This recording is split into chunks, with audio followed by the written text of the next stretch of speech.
Pemirsa, indeks harga saham gabungan atau IHSG masih melanjutkan tren pelemahan di Jumat pekan lalu dengan koreksi dalam 4,2% ke level 5.600-an.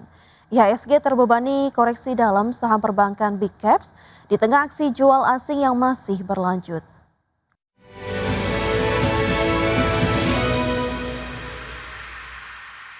145,02 poin atau 4,20% ke level 5.594,765 di akhir perdagangan Jumat pekan lalu. Level penutupan ini merupakan intraday terendah dalam 5 tahun terakhir. Dalam sepekan, IHSG melemah 8,73% dan year to date koreksi dalam 35,30%. Seluruh indeks sektoral melemah mengikuti pelemahan IHSG. Indeks sektoral dengan pelemahan terdalam sektor transportasi dan logistik turun dalam 5,97%. Sektor energi tergelincir 5,73% dan sektor perindustrian melemah tajam 5,72%. IHSG kembali melemah dalam terbebani koreksi dalam saham Big Caps, diantaranya dari perbankan Big Caps. Saham BBCA anjlok 6,45% di level Rp5.075 per saham. Saham BBRI turun 2,49% di Rp2.740 per saham. Saham BMRI tertekan 3,27% di Rp3.840 per saham. Saham BBNI anjlok 6,14% di Rp3.210 per saham.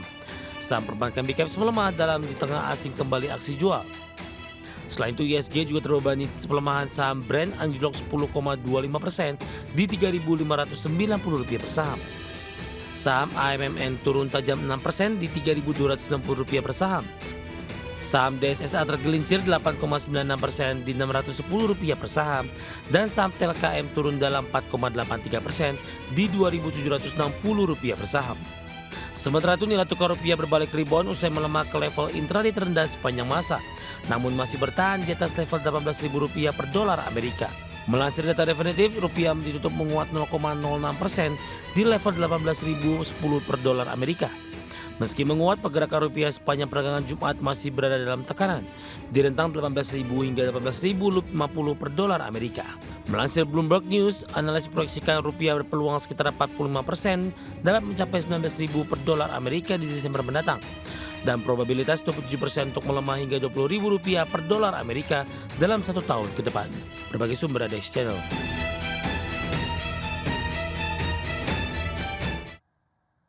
Sementara itu pemirsa, dolar Amerika Serikat perkasa pada perdagangan Jumat 5 Juni 2026 dengan berada di jalur kenaikan mingguan lebih dari 1%. Penguatan dolar terjadi setelah Amerika Serikat kembali mencatat pertumbuhan lapangan kerja yang kuat, di mana jumlah tenaga kerja non-pertanian bertambah 172.000 pekerjaan pada bulan Mei 2026. Dolar Amerika Serikat menguat pada perdagangan Jumat 5 Juni 2026.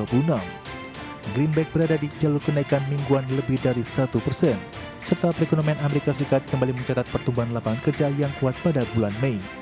Jumlah tenaga kerja non-pertanian bertambah 170.000 pekerjaan bulan lalu, menurut laporan Biro Statistik Tenaga Kerja Departemen Tenaga Kerja. Data tersebut mendorong dolar menguat tajam terhadap yen, yang sepanjang pekan lalu terus menguji batas psikologis 160 yen per dolar Amerika Serikat. Pergerakan tersebut memicu peringatan keras dari pejabat Jepang, sementara ketegangan di Timur Tengah terus mendukung permintaan terhadap aset safe haven. Euro melemah setelah rilis data ketenagakerjaan Amerika Serikat dan terakhir turun 0,75% ke level 1,152 dolar, meskipun terhadap ekspektasi hingga 3 kali kenaikan suku bunga Bank Sentral Eropa tahun ini.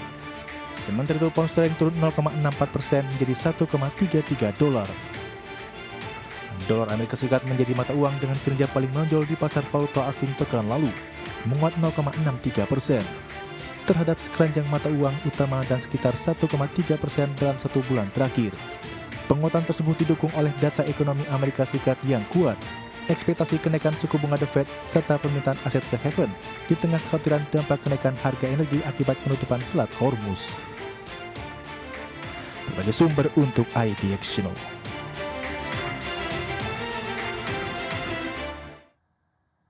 Harga emas turun sekitar 3% pada perdagangan Jumat setelah laporan ketenagakerjaan Amerika Serikat yang lebih kuat dari perkiraan.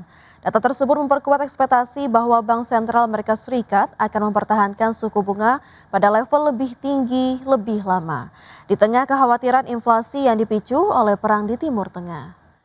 Harga emas spot turun 2,96% ke level 4.341 dolar per ons setelah sebelumnya menyentuh level terendah sejak 24 Maret pada sesi perdagangan tersebut. Secara mingguan, harga emas melemah sekitar 4,3%. Rilis data Biro Statistik Tenaga Kerja Departemen Tenaga Kerja Amerika Serikat terbaru menunjukkan jumlah tenaga kerja non-pertanian Amerika Serikat meningkat 172.000 pekerjaan pada Mei setelah naik 179.000 pekerjaan pada April yang telah direvisi naik. Usai rilisnya data tersebut, saat ini pasar memperkirakan peluang sekitar 72% untuk kenaikan suku bunga The Fed pada bulan Desember dibandingkan sekitar 50% sebelum data ketenagakerjaan dirilis.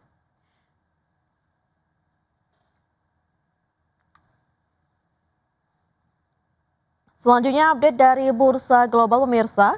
Bursa saham Wall Street berakhir terkoreksi pada perdagangan Jumat setelah saham-saham teknologi yang sebelumnya melesat mengalami penurunan harian terbesar sejak April 2025. Kondisi ini dipicu oleh laporan ketenagakerjaan Amerika Serikat yang kuat pada bulan Mei yang memunculkan kekhawatiran akan perubahan kebijakan yang lebih agresif dari Bank Sentral Amerika Serikat. Pada perdagangan Jumat, indeks Dow Jones Industrial Average turun 1,35% ke level 50.866. Indeks S&P 500 turun 2,64% ke level 7.383 dan indeks Nasdaq Composite merosot 4,18% ke posisi 25.709. Sementara itu, bursa Eropa pemirsa mengakhiri pekan di zona pelemahan seiring ketidakpastian mengenai upaya perdamaian di Timur Tengah yang membuat investor tetap waspada dan di saat yang sama saham teknologi menghentikan rally yang telah berlangsung selama 2 bulan terakhir. Indeks Stoxx 600 turun 0,3% menjadi 622,66. Indeks DAX terkoreksi 0,75% ke level 24.759 dan indeks CAC 40 Prancis melemah di 0,32% ke posisi 8.218.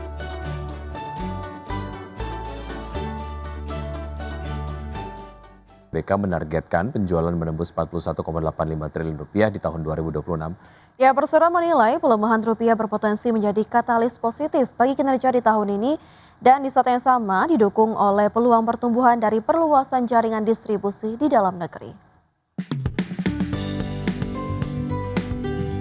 PT Mayora Indah Tbk menargetkan pertumbuhan penjualan sebesar 8,2% dan laba bersih sebesar 17,3% di tahun 2026. Selain itu, Persero melihat adanya peluang dari pelemahan nilai tukar rupiah yang justru mampu menopang kinerja pada tahun ini. Manajemen memproyeksikan Persero mampu meraup penjualan sebesar 41,85 triliun rupiah dan laba bersih mencapai 3,41 triliun rupiah pada tahun ini. Target tersebut mampu dicapai sejalan dengan kinerja penjualan hingga April 2026 senilai 12,48 triliun rupiah dan laba bersih mencapai 1,26 triliun rupiah. Selain itu, manajemen memperkirakan pelemahan nilai tukar rupiah terhadap dolar Amerika Serikat berpotensi menjadi katalis positif bagi kinerja pada tahun ini. Kendati pelemahan rupiah dapat meningkatkan biaya bahan baku, Persero menilai dampak tersebut dapat diimbangi oleh peningkatan pendapatan ekspor yang diterima dalam mata uang asing. Diketahui pasar ekspor Persero melalui sejumlah anak usaha berkontribusi sebesar 40% terhadap penjualan perseroan. Sentimen positif untuk kinerja perseroan lainnya juga tampak dari harga kopi dan coklat yang mulai menurun pada tahun ini. Kondisi tersebut memberikan harapan bagi perseroan adanya peningkatan margin pada tahun 2026. Tak hanya itu, perseroan juga melihat peluang pertumbuhan dari perluasan jaringan distribusi di dalam negeri. Berbagai sumber, IDX Channel.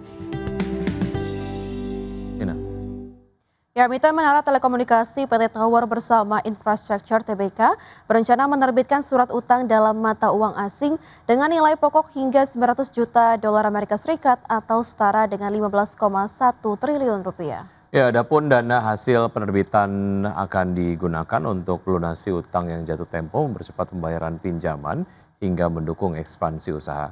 Perseroan berencana menerbitkan notes secara bertahap maupun sekaligus dalam jangka waktu 12 bulan setelah memperoleh persetujuan pemegang saham. Dan notes tersebut akan ditawarkan secara terbatas kepada investor awal dan setelah diterbitkan akan dicatatkan di Bursa Efek Singapura.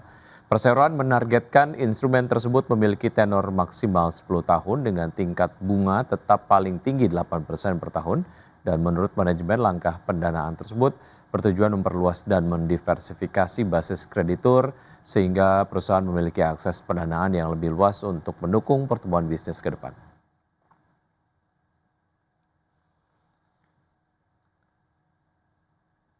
PT Telekomunikasi Indonesia Tbk berencana melaksanakan pembelian kembali atau buyback saham dengan nilai maksimal 4 triliun rupiah. Ya, aksi korporasi ini akan dibahas dalam rapat umum pemegang saham pada 8 Juni mendatang. Jika disetujui, program buyback akan berlangsung hingga 1 tahun ke depan. PT Telekomunikasi Indonesia Tbk atau TLKM berencana melaksanakan buyback saham dengan nilai maksimal 4 triliun rupiah yang seluruhnya berasal dari kas internal perusahaan. Rencananya usulan ini akan dimintakan persetujuan dalam rapat umum pemegang saham pada 8 Juni 2026. Jika disetujui, periode pembelian kembali saham akan berlangsung mulai 9 Juni 2026 hingga 8 Juni 2027.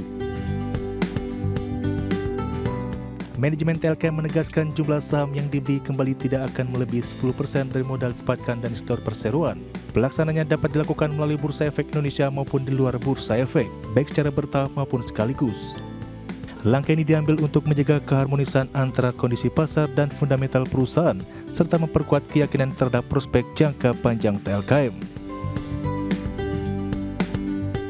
TLKM yakini pelaksanaan buyback saham tidak akan memberikan dampak negatif material terhadap kegiatan usaha perusahaan. Hal ini karena perusahaan memiliki modal kerja dan arus kas yang dinilai cukup untuk membiayai program tersebut bersamaan dengan operasional bisnis. Meski demikian, aksi koperasi ini akan berdampak pada penurunan aset dan ekuitas perusahaan dengan nilai maksimal 4 triliun rupiah. Berbagai sumber untuk ID Action.